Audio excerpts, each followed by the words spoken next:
Bila bercakap tentang cara otak berfikir, cara otak saya berfikir ni agak berbeza daripada orang lain. Tapi sekarang ni saya tak boleh nak fikir lagi. Jadi saya kena dapatkan kopi dulu. Kopi stok saya dah habis. Sekarang ni saya nak kena beli dulu. Okey, jom.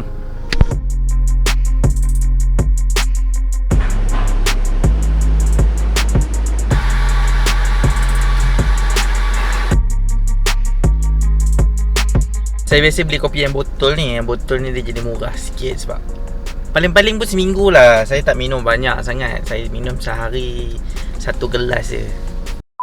Saya minta no sugar. Ada sugar. Paksa order lagi satu. Aduh, spoil mood betul lah. Nanti lah sama video.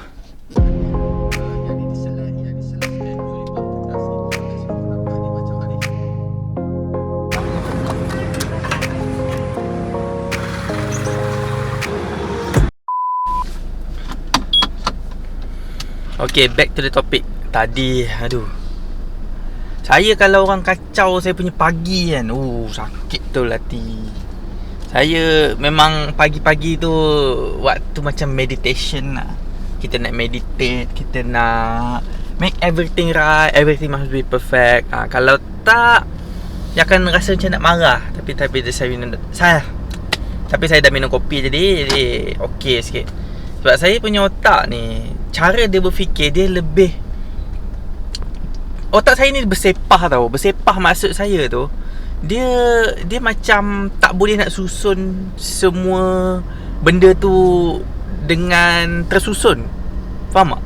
Jadinya otak saya ni dia jenis bersepah-sepah. Dia kalau kata saya nak fikir ni, kadang-kadang saya berfikir terlalu laju, ataupun semua benda saya nak fikir dalam satu masa. Jadi benda tu dia tak boleh make, saya nak sampai satu tahap saya tak boleh nak make things right. Saya tak boleh nak, orang kata apa, tak boleh nak buat kerja. Disebabkan saya berfikir terlalu banyak dan saya overthinking lah maybe. Jadi kopi ialah salah satu remedy yang dapat membantu saya, untuk berfikir dengan lebih tepat, lebih waras dan lebih lurus. Okey, jadi macam tu lah.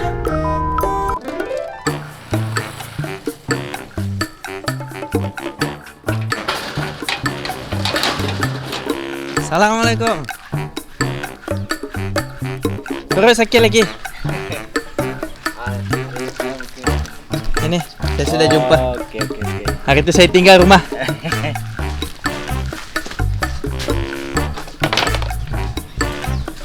Okey.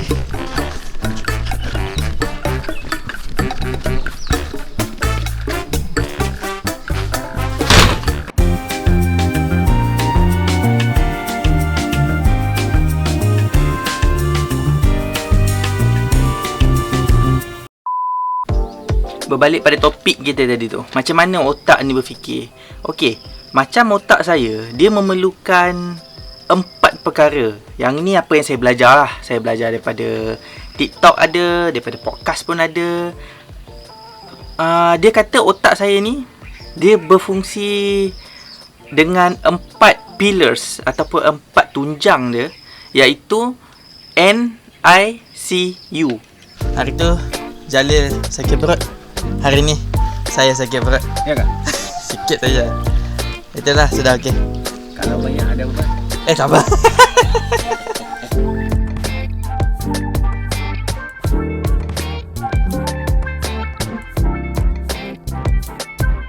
Nanti sekejap lagi lori baja datang tau. Saya pun tak tahu pukul berapa, tapi saya cakap dekat dia sebelum pukul Saya tunggu dia 12. Semalam tak ada, hari ni dia kata saya cakap kat dia sebelum pukul 12 lah. Yang ni yang sudah disettlekan. Kita dah pindah bagi penuh. Dah bagi penuh. Barulah tenang sikit jiwa. Kalau tak, rasa macam nak maki je benih ni. Pasalnya banyak saya buang tray dia. Daripada 100 tray saya beli, yang ini saya buang banyak ni. Ini dalam tu ada lagi, saya rasa half je Kot saya dapat. Saya pun tak sure. Tapi itulah hakikatnya. Bukan senang nak berjaya. N tu ialah new. New tu benda yang baru, yang mana setiap kali saya nak buat sesuatu yang baru, saya akan rasa excited gila. Kalau kata benda tu macam saya dah ulang buat, benda tu dah jadi lama, saya dah macam bosan lah. Sebab tu saya sentiasa discover benda baru, sebab saya sukakan benda baru. Contoh macam sekarang ni, saya nak tanam benda baru yang saya first time tanam. Ini ialah, kita panggil labu air. Jadi labu air ni first time saya tanam, jadi saya seronok. Saya rasa macam nak belajar sesuatu yang macam yang ini best ni belajar ni. Sebab benda baru kan, jadi saya suka. So salah satu lagi kaedah cara untuk saya hack saya punya otak ni, saya kena buat benda baru setiap hari. Memanglah saya pergi kebun setiap hari, cumanya saya nak ada kerja-kerja yang baru. Saya tak boleh contoh macam pindah pokok ni kan, cabut pokok ni kan, hari-hari kerja cabut pokok, sebaris, 2 baris, 3 baris, lusa sambung sampai lah berminggu-minggu. Jadi sekejap saya dah bosan. Jadi saya perlukan orang lain untuk tolong cabut pokok saya, dan saya buat kerja-kerja yang baru, kerja-kerja yang lain. Contoh macam sekarang ni, pokok ni dah siap buang. Jadi sekarang ni saya nak kena rawat saya punya sabut. So apa benda yang tak ada dekat kebun saya ialah Clorox.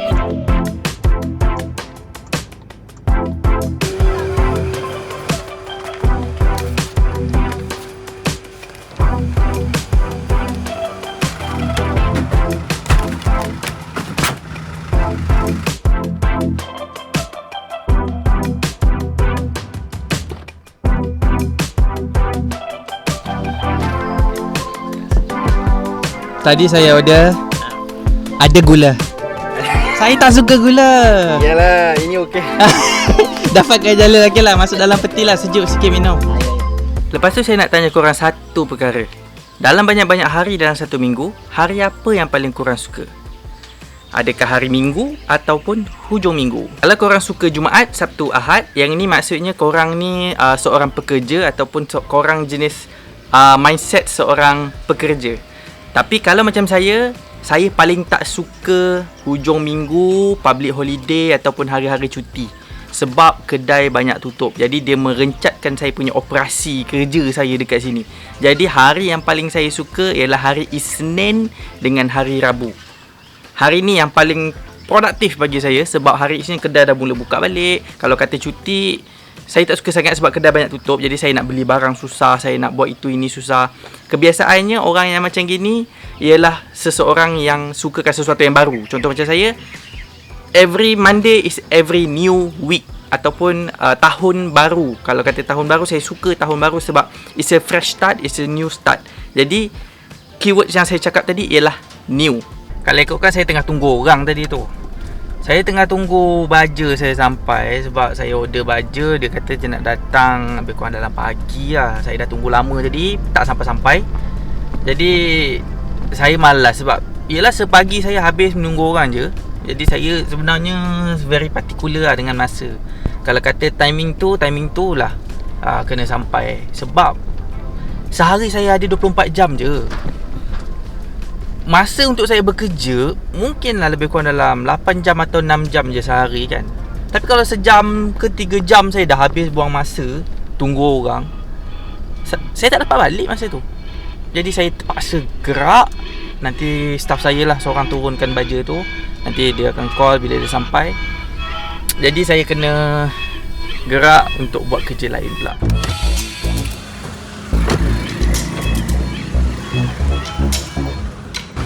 Dia kalau masuk DIY, bahagian yang sini heaven. Saya nak cek barang sikit.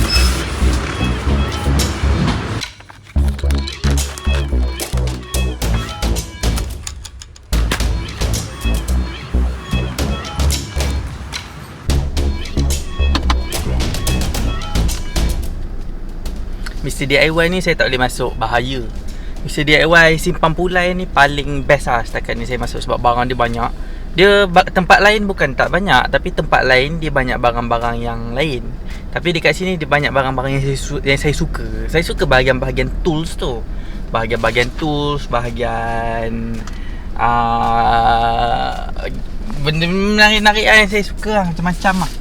Jadi kat sini je banyak, dekat tempat lain dia kurang. Dia macam banyak household, barang-barang kitchen, benda-benda tempat lain macam itu. Yang sini saya suka. Jadi saya selalu jalan sini. Jadi memang mesti singgah ni lah. Kalau singgah mesti habis ni duit. Aduh.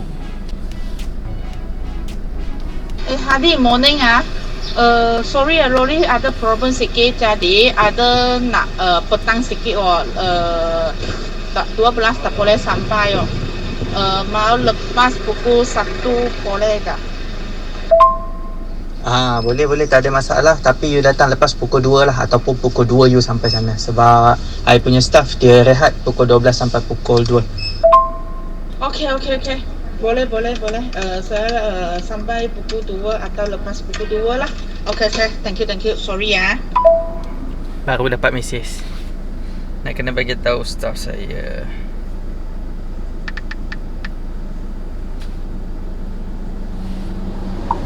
Assalamualaikum Jalil. Kejap lagi pukul 12 Jalil balik saja. Nanti pukul 2 baru lori sampai. Nanti Jalil tunggu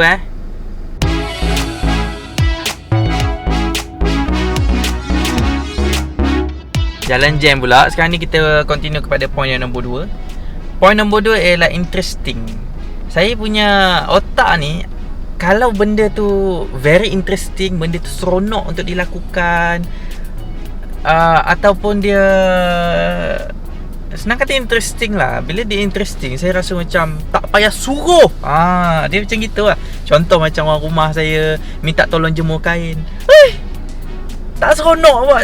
Tak seronok. Jadi saya tak nak buat. Sama juga macam benda-benda lain dalam kerja kita. Kalau kata kita tak nak buat benda tu tak seronok, memang kita tak nak buat. Cuma kalau benda tu seronok, tak payah suruh, siap. Dia macam gitu. Jadi benda tu dia kena interesting. Jadi otak saya berfungsi disebabkan dia interesting. Kalau tak interesting, tak payah suruhlah 10 kali pun takkan buat. Tunggulah sampai saya nak buat benda tu. Okay, kita back to the topic. Point yang ketiga saya tadi, kita kena ada challenge. Kalau tak ada challenge tu, dia buat jadi apa tu, saya akan letak sendiri challenge saya. Sebagai contoh, macam saya punya timun tu, kebiasaan orang suku eka dia tanam lebih kurang dalam 1000 polybag ke 800 polybag macam gitulah. Jadi suku eka dia orang punya target 6 kilo satu pokok, ataupun 8 kilo satu pokok. Jadi dia orang punya hasil tu dia orang akan dapat antara 6 tan, 8 tan, kalau hebat sikit 10 tan macam itu kan.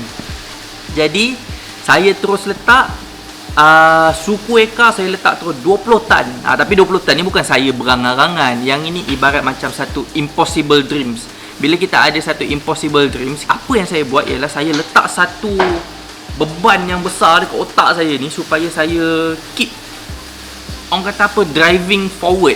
Jadi saya letak 20 tan per ekar tu, supaya per ekar pula, 20 tan per suku ekar timun. Jadi saya akan always forward.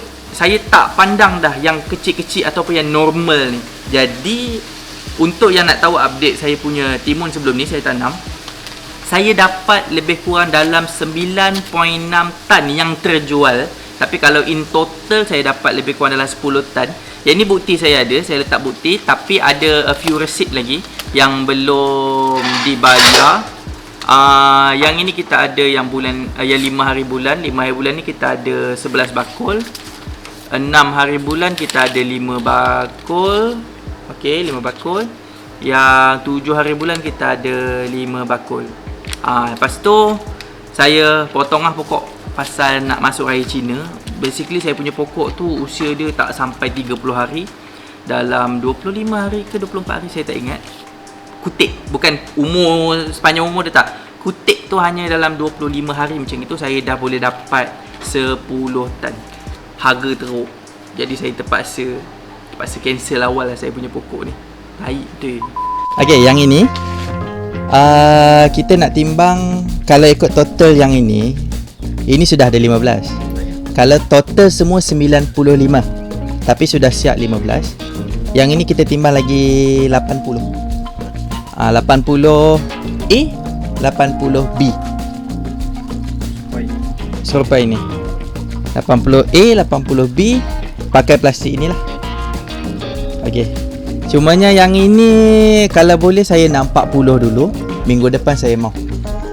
Yang ni tak tahulah Jalil timbang berapa lama, tapi minggu depan saya mau, mungkin hari Selasa atau hari Rabu lah. Tapi kalau boleh siap semua lagi bagus, tak ada masalah. Lepas tu yang sana pun nanti bila pokok tu sudah besar, sudah boleh pindah, buat macam tu lah, cantik tu. Okey. Okay, last sekali saya perlukan ialah urgency. U ialah urgency. Maksud selagi benda tu tak urgent, selagi tu saya akan, kita panggil procrastinate. Saya akan lengah-lengah, elak-elak kan.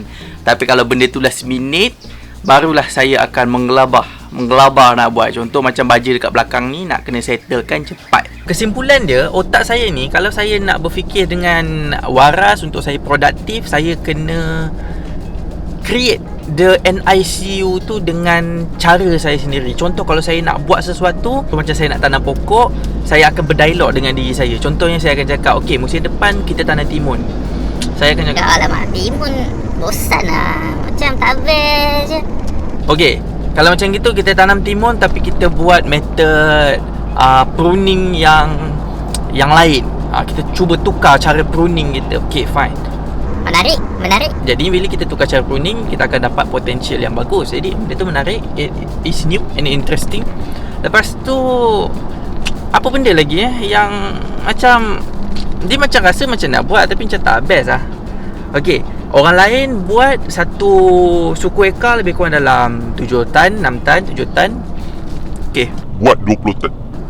bila sebut 20 tan macam Yang ini best ni. Macam mana aku nak dapatkan 20 tan tu kan? lepas tu kalau tak dapat macam mana? Ui, kalau tak dapat memang tak bayar lah road tax kereta bulan depan. Dia macam gitu. Jadi macam Uish, yang ni kena buat, yang ni kena jaya kan. at least kalau tak berjaya sekalipun, saya dapat lebih better daripada sebelum-sebelum ni.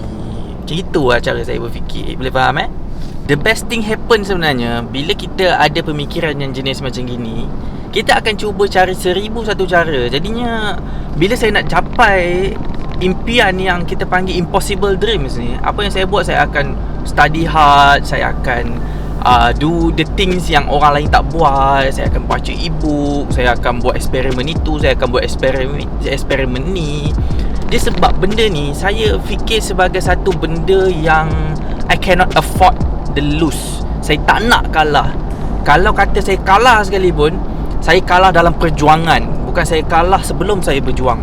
Jadi saya fikir benda-benda macam ini yang drive me forward ke depan, buatkan saya bergerak ke depan. Kalau kata saya tak ada pemikiran yang macam gini, saya rasa mungkin sampai bila-bila kot saya tak dapat ubah saya punya nasib hidup.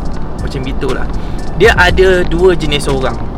Orang yang pertama ialah orang yang bila dia dah rasa dia sustain benda ni, dia everything dia buat every single day, dia rasa okay, macam dah okay, aku tak perlu ubah apa-apa, okay, it's okay, tak ada masalah. Yang tu jenis orang macam gitu. Kalau macam saya dah dapat buat 10,000 a month, 20,000 a month, saya akan fikir, macam mana kalau aku nak buat 50,000 pula macam mana aku nak buat 10,000 pula sebulan jadi aku akan fikir. Saya akan fikir macam mana kaedah je. Sebab apa? Sebab saya nak. Kalau saya tak nak, saya tak buat. That is how I think. Okay? Assalamualaikum.